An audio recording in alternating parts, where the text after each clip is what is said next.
Assalamu alaykum qarindoshlar, qanday ahvolinglar? Men Amerikadan doktor Mehmet deyman. Men bugun mushu ro'y sog'lomlikningki davomi bo'lgan binormal tashvishlanish to'g'risida qisqacha leksiya so'zlab o'tmoqchi. Hammanglarning diqqat berib anglashinglarni umid qilaman. Binormal təşvişleniş degəndə insanların davamlıq həddidən ziyadə qattiq və izchil əndişə qilish və gündəlik turmushdakı odatdagi ahvollardanmı qo'rqishni ko'zda tutadi. Binormal təşvişleniş odatda tuyuqsiz paydo bo'lgan qattiq andish qilish, qo'rqish va yoki terrorlik tuyg'usining qisqa vaqt ichida yuqori pallaga ko'tarilish va bundaq ssenariyalarninki qayta takrorlanishiga chetiladi.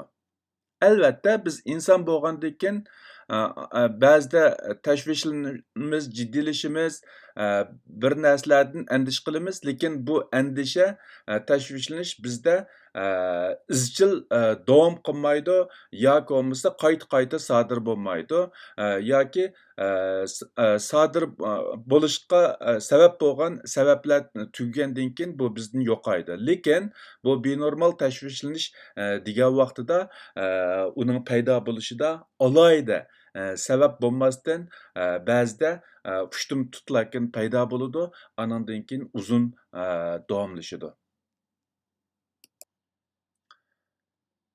Binormal tashvishlanish degan vaqtida u bir xil kasallik bo'lib qolmasdan balki bir gruppa kasallikningki o'rtaq atalishi, buni inglizchada anxiety disorder deb ataymiz. Bu kasallik tuvandagi bir necha o'xshamagan turdagi kasalliklarni o'z ichiga oladi. Birinchisi umumlashgan tashvishlanish, ya'ni inglizchada generalized anxiety disorder. İkincisi cho'chish binormalligi. Buni inglizchada panic disorder deb ataymiz. Üçüncüsü qattiq qo'rqish binormalligi. Buni inglizchada phobias anxiety disorder deb ataymiz. To'rtinchisi ijtimoiy tashvishlanish binormalligi.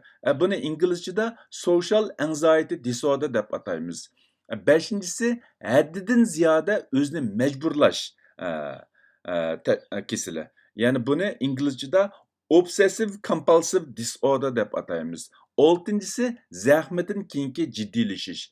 Bunu İngilizce'de post traumatic stress disorder deb ataymiz. Bizningki Uyg'urlarning ichida balkim mush xildagi ahvollar biroz ko'p bo'lishi mumkin. Bo'libmi shu Xitoyning turmalarida, lagerlarda jazoga uchirgan, ig'ir jazoga uchirgan kishilarda jazodan keyin ro'y holatda bu xil o'zgarish paydo bo'lishi mumkin. Uningdan boshqa qatnash vaqasiga uchirgan yoki bo'lmasa tajovuzchilikka uchirgan, jinsiy tajovuzchilikka uchirgan yoki bo'lmasa mushu hozirgi Suriyada bo'layotgan degidek yoki bo'lmasa burun Iroqda bo'lgan urushlardagidek ashtaqaylik cho'ng tipdagi urushlarni beshdan o'tkazgan insonlarda bu xildagi ahvollar ko'p bo'ladi.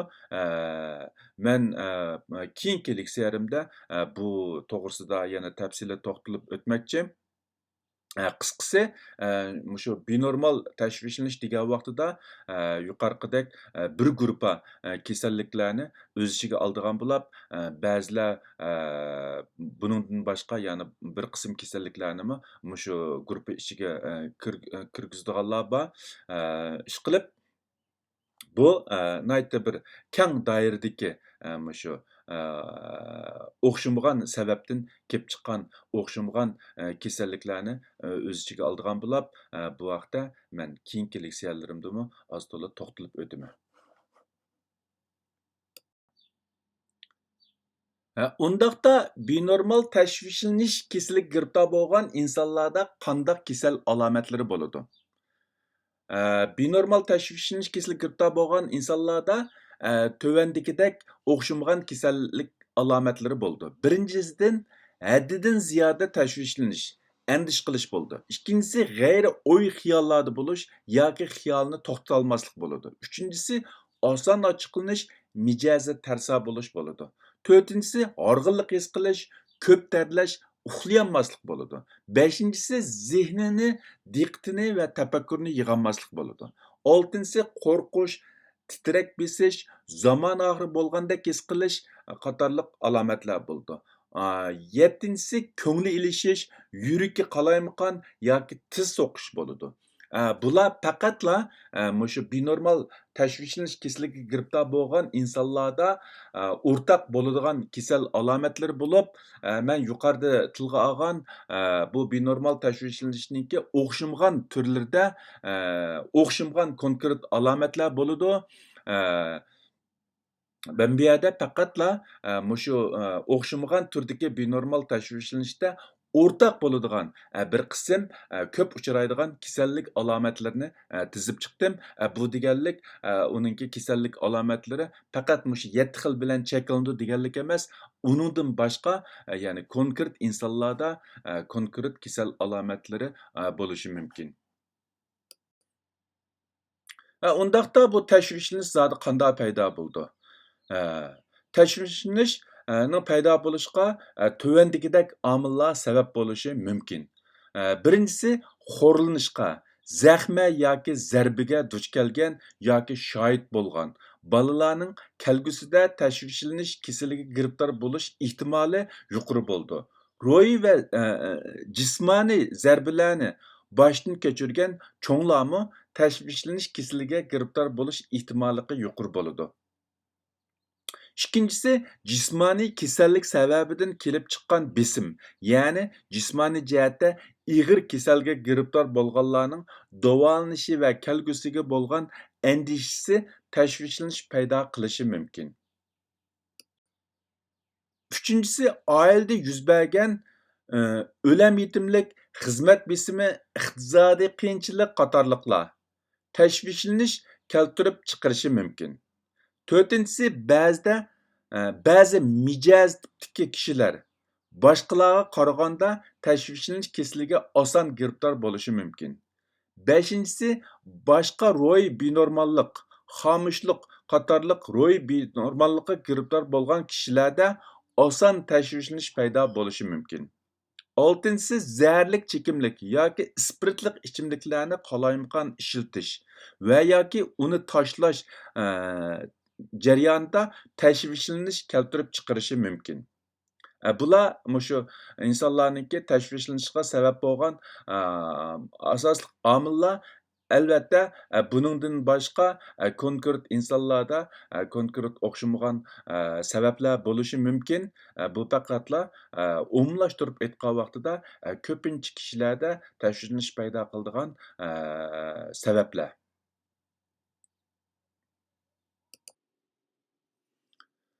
Undaqda o'zimizda tashvishlanish ahvolininki bor yo'qligini qandoq bilamiz?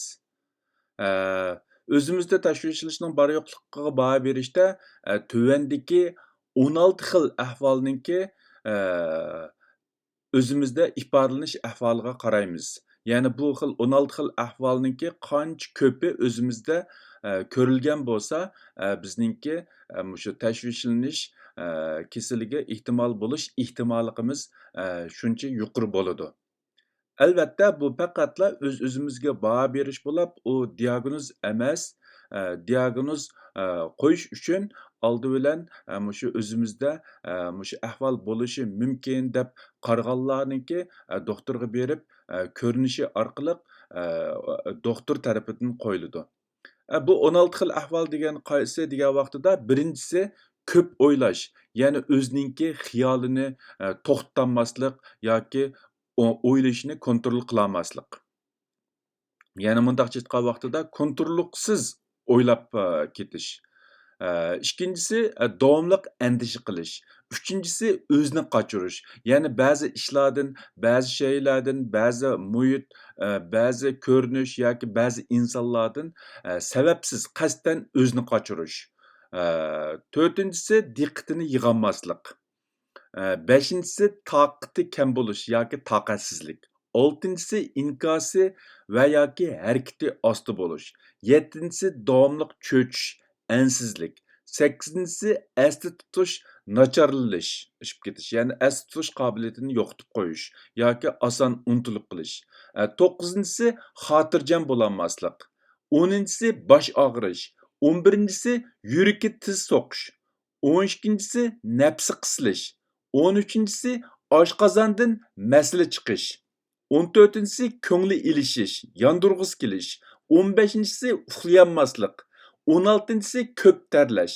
Ya'ni mushu 16 xil ahvoldan bizda qancha ko'p ko'rilsa, bizningki tashvishlanish, kasallikka giribtor bo'lish ehtimolimiz shuncha yuqori bo'lgan bo'ladi. Undaq bo'lgan vaqtida biz cho'qim psixika doktorga ko'rinish orqali diagnozni aniqlashimizga to'g'ri keldi.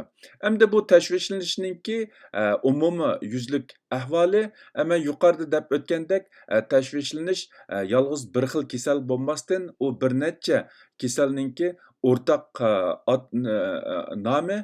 Men keyingi leksiyalarimda bu tashvishlanishga tava bu bir gruppa ahvolni ahvolning ichidagi ba'zi muhim bo'lganlar, ya'ni bizga munosabatli bo'lganlar ustida tafsili to'xtalmoqchi. Men bugun so'zlamoqchi bo'lgan mushu benormal tashvishlanish to'g'risidagi qisqa leksiyani mushu yerda oxirlashtirmoqchi. Agar qarindoshlarning bu haqda savoli bo'lsa, menga ayrim yo'llasanglar bo'ladi. Hammanglarningki ko'ngil qo'yib anglaganinglarga rahmat. Ko'rishguncha omon bo'linglar. Allohga omonat.